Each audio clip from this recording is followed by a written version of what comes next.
Hello, students. I'm so honored to be presenting a little bit about my experience with teaching English at the community college for your class today. Thank you, Professor Costello, for inviting me. And I just want to share a little bit about myself. I am, yes, your professor's sister, Jean Costello.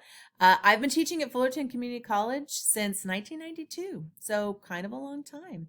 I'm married with 2 kids. I think this is a great job to balance raising kids and being a family person and having personal hobbies in addition to a rich professional life. So I couldn't recommend it more. And I'm going to give you a little bit more details about my journey and about what it takes to land a community college position.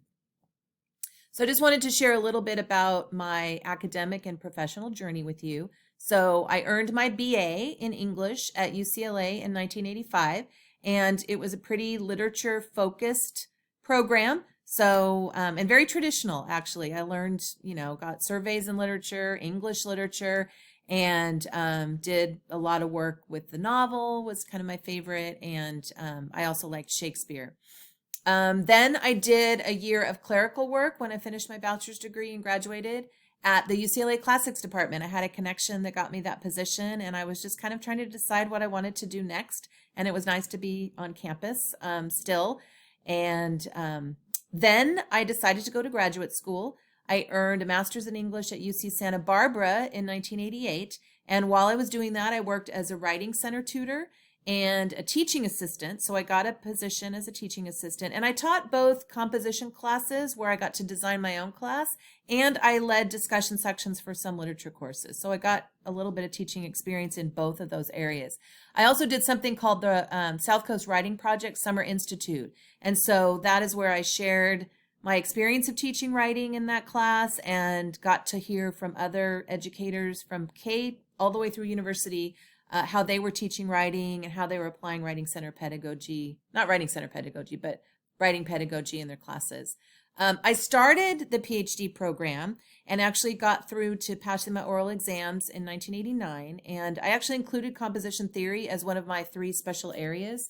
And I started on my dissertation, and then I really decided I wasn't enjoying it as much as I had always enjoyed teaching. So I got a position as a lecturer. This is a kind of year-long position that can be renewed at the UCLA writing program from 91 to 92. And I really loved that. I worked with students who were placed below college level writing and started to really think, I think I want to be a teacher more than I want to be a scholar. And I landed the tenure track job at Fullerton Community College in the fall of 1992. And I have been there ever since. And I love it.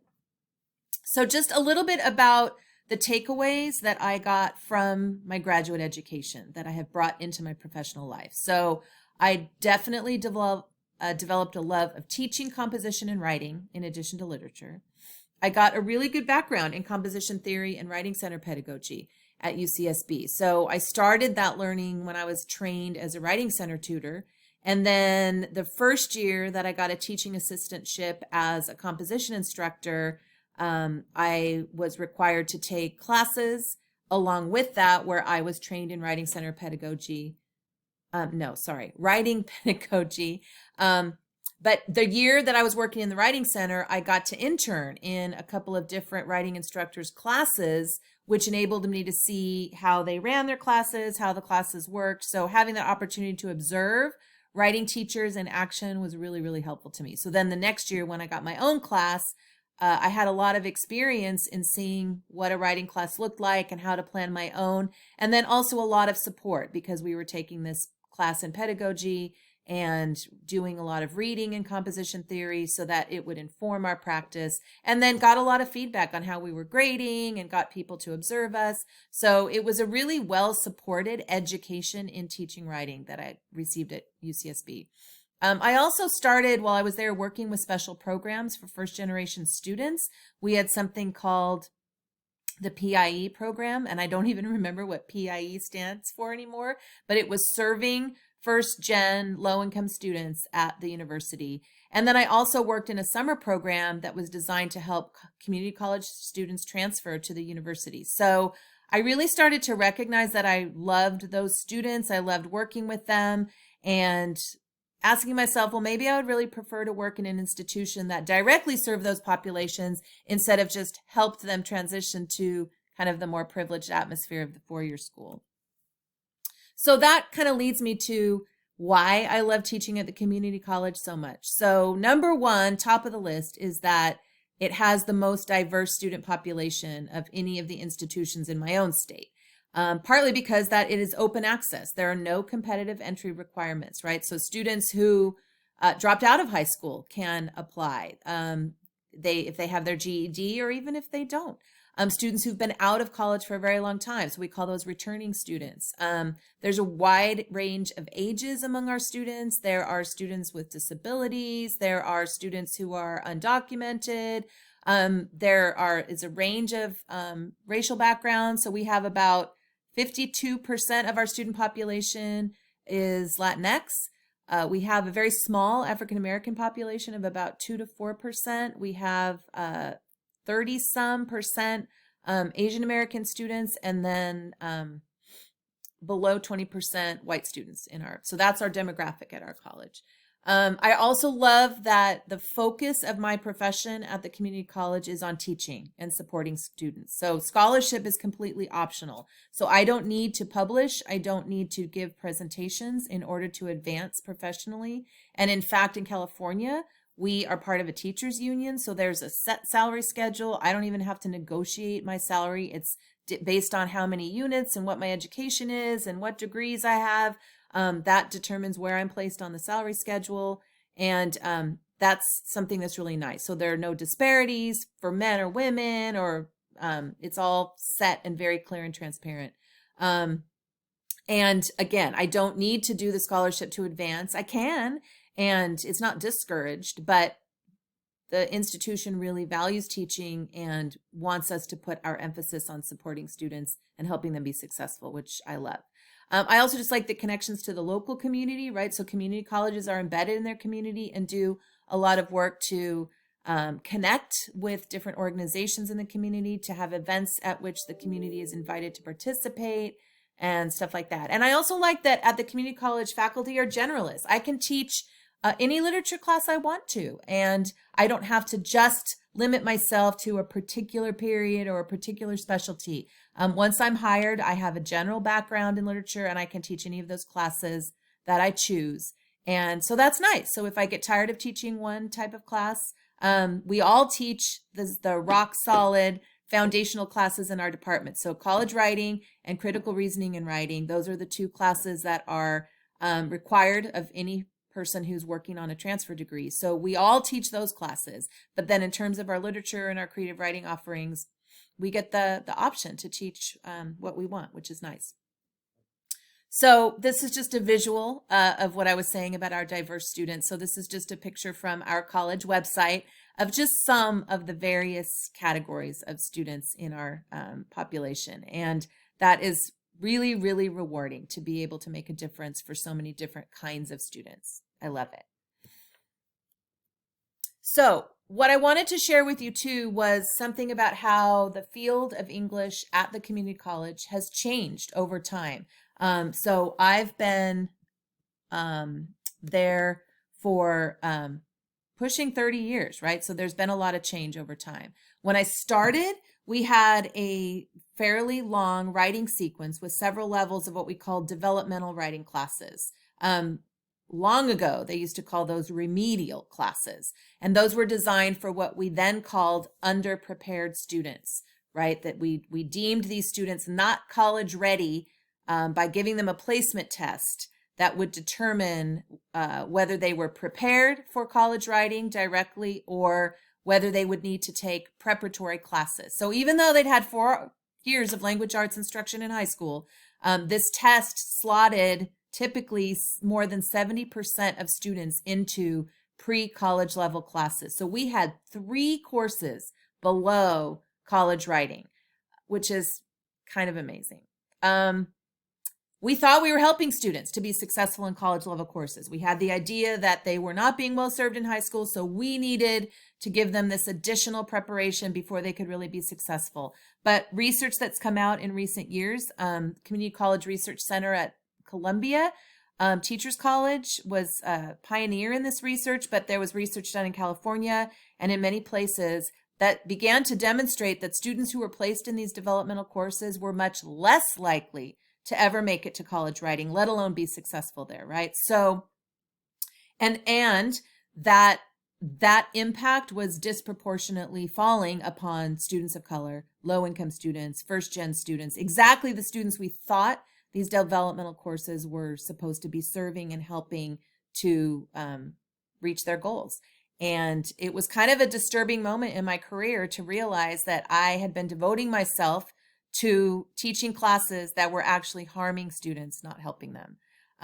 That occurred around 2011 that I had that realization. And so I started working to make changes in my own department. So how the field's changed in California. So there's a law called AB 705 that was put in place. The California Acceleration Project, I said here they published a monograph that you read. You didn't read it, sorry. Worked on changing the situation. So they developed something called accelerated pre-college level courses to reduce the number of classes that students took before the college level. And then over time, they realized, well, even asking students to take one accelerated developmental class was a bad idea. And that now we're working on what we call the co-requisite model, where if students need additional support, they are offered a class that has maybe an extra unit or an embedded tutor or some kind of support structure within the class itself, because the research shows that if students place directly into college writing and take that class as the first one in their experience, that they're much more likely to be successful.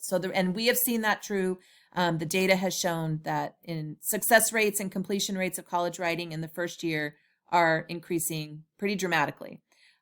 So the California Acceleration Project, among other organizations, advocated at the state level to reduce or eliminate developmental courses in English and math too. And AB 705 was legislation that was passed that, number one, prohibits colleges from placing students in pre-college level classes unless the college can demonstrate that students are unlikely to succeed by being placed directly into college writing. And that's a pretty high bar to demonstrate, because what the evidence is showing is that the vast majority of students are more likely to be successful if they go directly into a college writing class.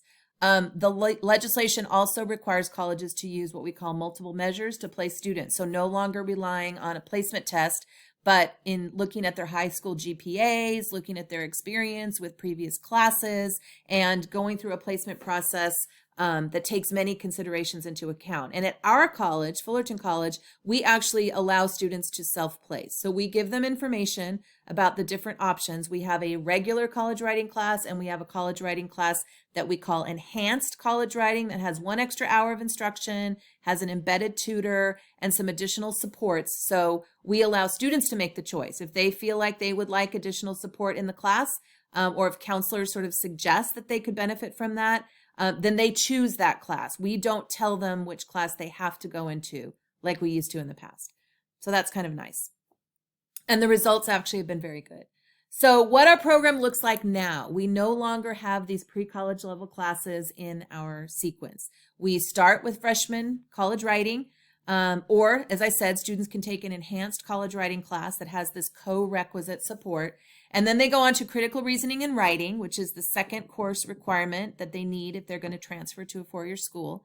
And then our program has sophomore level classes in creative writing and literature. So if English students want to be an English major, then they're going to take a selection of literature courses to prepare for transfer. So that's how our program has changed over time since I started at the college. But here's just some ways that I have changed. So when I first came in, as I said, I feel like I had a really good background in composition theory based on my experience at Santa Barbara. And but what I learned is that some of that theory was really developed by scholars who are working in the pretty privileged environment of places like Amherst in Boston. So Peter Elbow, who I'll talk about a little bit later, who was an influential composition theorist to me when I first started, taught in pretty rarefied atmospheres. So a lot of the things that they had concluded about writing and students and how to best support student writing development was really not developed with the populations that I teach at the community college, right? And that's changed now, but that early composition theory really came out of four-year universities, particularly private schools. I mean, there was a lot of work done with, again, populations that are very different from the ones that I teach. So what I've had to seek out and how I've had to grow as a professional is to really look for the scholarship that helps me serve the students that I teach at the community college. So what I've learned since I started is how important it is to focus on teaching the whole student, right? So I'm not just teaching them writing, I'm teaching them, how to be a successful college student in general. And that in order to do that, I have to focus on the affective domain of their learning, not just the cognitive domain, right? So it's not just about teaching them the content, how to write, what good writing looks like, how to give each other feedback, how to revise, all those writing process things. It's also about helping them manage their anxiety around perfectionism with writing, helping them recognize that sometimes something Rebecca Cox calls the college fear factor can lead them to get really paralyzed and intimidated about completing and submitting work. So kind of calling out some of those things. I have them read an article about growth mindset and how to kind of tolerate early struggles and early failures with writing so that they can grow and learn. So these things have really become a part of the way I teach. I'm also focused now on teaching reading more intentionally in addition to writing. So I've learned a lot through the reading apprenticeship framework. So I'll give you a reference at the end that directs your attention to what that's all about. But just helping students engage in metacognitive conversation about their reading. Since I've started doing that, it has improved their writing dramatically, because what I've realized now is that a lot of the problems they struggle with in their writing stem from their struggles to understand their reading and articulate ideas from their reading and incorporate those ideas as sources into their essays, right? So if they're not really understanding their reading, they can't really write clearly and effectively about that reading, right? So I give a lot more attention to reading and talking about reading and strategies for reading in my courses now. I've also done a lot of work and exploration and learning in culturally sustaining pedagogy, especially ways of supporting students of color in my classes, right? So some of the references I'll give you later are about that, but that's really, I would say, in like the last 10 years of my teaching has been kind of the focus of my own professional learning and the ways in which I've tried to grow as an instructor. And I've also kind of come to realize that I need to work on institutional change in order to contribute to equity and student success for my students. So it's not enough, in my view, to be just focused on being a good teacher, although obviously that's very important, but that there need to be things that change at the institutional level. So that story I told you about how we changed our sequence in our English department, like that's what I'm talking about, right? Institutional change that will make the institution in general more equitable. Because if we're trying to help students succeed in our classes, but some of those structures that are still in place are inequitable, like we're not going to make any progress, right? So that's another way in which I've changed as a professional, is that I feel like I have to really work both those tracks, improve myself as a teacher so I can serve my students better, but also work on changing the context in which I'm teaching and in which students are learning to help improve their experience. So as I suggested, here's some of the influential scholarship for me as I've gone through my career. So what you'll notice is, so I was very influenced by the work of Peter Elbow when I was in graduate school. He wrote a book called Writing with Power, What is English? So the mentors that I had when I first started teaching and kind of interning in their classrooms as I was learning, they had come out of a tradition in composition theory that was very influenced by Peter Elbow. So he's the guy on the left. And, he's this white guy teaching in privileged environments. And what I realized when I got to the community college is that some of what he had concluded about how best to teach students was based on his own experience and based on those student populations and didn't necessarily always work. So I started seeking out other writers who were writing about serving students from working class backgrounds who, were the first in their families to go to college. And that's how I learned about Mike Rose. He was somebody who I learned about when I taught for the 1 year at the UCLA writing program. He was a co-coordinator of that program, and he wrote a book called Lives on the Boundary that looked at his own experience in education as a working class student and the first in his family to go to college, and how best to serve those students and how to take a strength-based approach with students who were new to the college experience. And I'm going to jump forward then to what I've been reading lately, I would say in the last 5 to 10 years. So Frank Harris and J. Luke Wood are two professors of education at San Diego State University who've done an immense amount of research on serving especially men of color in the community college context. So their book has been extremely influential to my teaching practice in the last, I would say, 5 years. Also, this book, Reading for Understanding, How Reading Apprenticeship Improves Disciplinary Learning in Secondary and College Classrooms, has also made a big difference. So I was alluding to how I focus more on reading and metacognitive conversation about reading strategies. So I learned from that book and from various trainings in that practice. Also, Tara Yoso is an expert on this. She developed this concept of community cultural wealth and how we teach in a way that sort of honors and recognizes and brings our students' strengths and experiences into the classroom. Zaretta Hammond is another really powerful scholar. So she wrote Culturally Responsive Teaching in the Brain, Promoting Authentic Engagement and Rigor Among Culturally and Linguistically Diverse Students. So she brings brain research to bear on the area of culturally responsive pedagogy, so to sort of talk about the science behind why some of the strategies that these theorists recommend work so well for these populations. And then just lately, the last year or so, I read this book, Grading for Equity by Joe Feldman, and I actually brought him to our campus to give a presentation about various ways of kind of rethinking the way we grade our students' work in order to be more inclusive and equitable. So that's been really powerful for me lately and has had me change some of the things I do, such as I no longer give zeros for some assignments that haven't been turned in. So that's just, if you're curious, you want to learn more, these are just some of the scholars that have been really influential for me. So that turns me to the question of how to prepare yourself for teaching at the CC, the community college.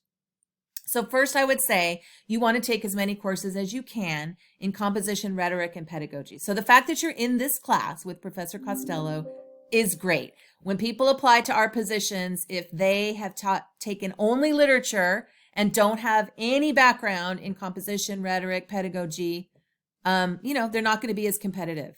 So the fact that you're taking this class, the fact that you're thinking about teaching writing, thinking about writing theory is excellent. Great start. Also, just read scholarship that your mentors recommend to you and reflect upon how it impacts your practice with students. And then practice talking about this so that you can talk comfortably about the theories and really think about how they're going to impact what you do with students in classrooms, in learning support centers, etc. Right?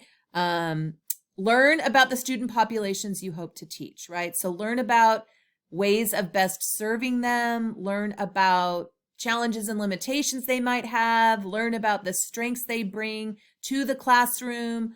All of these kinds of things are going to make you a better teacher long-term and make you a competitive applicant if you can talk about what you've learned about how to serve the students at whatever institution you might apply to. And then get experience with students any way you can. So tutoring was the way I started. And if you can tutor a range of students, when I worked in writing centers, we saw students in writing classes, but also other classes, writing lab reports, writing artistic interpretations, all kinds of students came to us in the writing center. If you can get experience teaching, that's great. And then once you do start getting teaching experience, you want to teach as many different courses as you can. Because that's just going to give you more experience, more practice. And, it can be tempting to just stick with what you know. Like, well, I've taught this class before, so I want to keep teaching that class because I'm good at it. But you just want to take that plunge and get as much different kinds of experiences as you can. And if you can't get teaching experience at the graduate student level, There are often programs that allow you to intern and observe a class and participate and maybe teach some practice lessons. So for example, I have an intern in my composition class this semester, and he's part of a district-wide program that we have that allows, pays people a stipend to participate and learn from observation and some practice. So those can be options too, if you can't get a hold of your own class to teach. And then I would also just urge you to seek mentoring. Get as much feedback as you can about teaching, about tutoring, about how to navigate the hiring process. So once you start putting resumes and cover letters together, you want to make sure that you get someone with experience to look at those and give you feedback and just be very honest about how to improve those kinds of documents, because that's when you first apply for a job, that's the first thing that people see is your resume or CV and cover letter. And so you want to make sure that those really speak to the experiences you've had and maximize the experience that you bring and demonstrate that you can do the things that I'm talking about here. Reflect upon your practice, apply theories that you've learned to course design and the way you serve students, that kind of thing. Okay, so I really encourage you to follow up with any questions you might have. I really would be genuinely delighted to answer any questions. So send me an email. This is my contact information, jcostello@fullcall.edu. And again, thank you, Lisa, for the opportunity to share my experience with your students. Thank you.